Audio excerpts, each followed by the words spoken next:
बिस्मिल्लाहिर्रहमानिर्रहीम। अस्सलामुअलैकुम दोस्तों, वेलकम करता हूं इमरान ऑफिशियल न्यूज़ में। जैसा कि भाइयों मैंने पहले वीडियो में बताया था कि बिलाल अकबर की तरफ से उन लोगों ने जवाब दिया था कि एक हफ्ते के अंदर फ्लाइट पेशेंट मुकम्मल तौर पर बहाल हो जाएगा, क्योंकि उनकी आला हकाम से रोज़मर्रा मीटिंगें हो रही थी। तो अचानक एक बड़ा मसला बन गया, जिसकी वजह से बिलाल अकबर भी सर पकड़ कर बैठ गए हैं।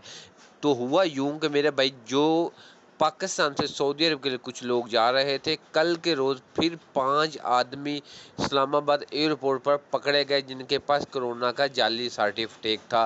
तो जनरल बिलाल अकबर की तरफ से एक ट्वीट किया गया, जिसमें उन लोगों ने बताया कि मैं जितने भी आला हकाम से बातचीत कर रहा हूँ, तो उसका मुझे फ़ायदा नहीं मिल रहा। मैं इतनी कोशिशें करके उनको मनाता हूँ कि हमारे मुल्क में कोरोना के हालात बिल्कुल मामूल पर हैं, तो फिर कोई ऐसा वाक़या निकल आता है जिस पर मुझे शर्मिंदा होना पड़ता है। तो अब मैं किस मुँह से उनके सामने बोलूँ कि हमारा मुल्क सेफ़ है और हमारे मुल्क में कोरोना नहीं है, तो हमारे लिए फ़्लाइट पेशेंट जल्द से जल्द बहाल किया जाए।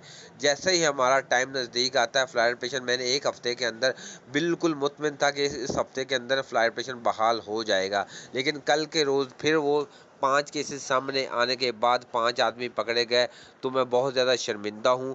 अब अल्लाह ही हाफ़िज़ है इस कौम का।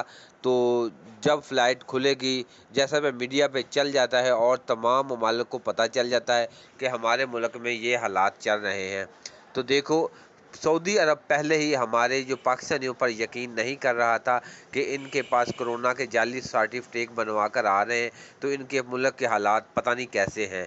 तो कल के रोज़ फिर ऐसा हुआ। तो देखो, अल्लाह ही करेगा इनके लिए फ़्लाइट पेशेंट कब बहाल होगा कब नहीं। तो लेकिन फिर भी कोशिश है, मैं करता रहूँगा, क्यों, मेरा फ़र्ज़ है। ये जनरल बिलाल अकबर की तरफ से कहा गया। तो बाकी पाकिस्तानी कौम जो इस चीज़ पे से बाज नहीं आ रही,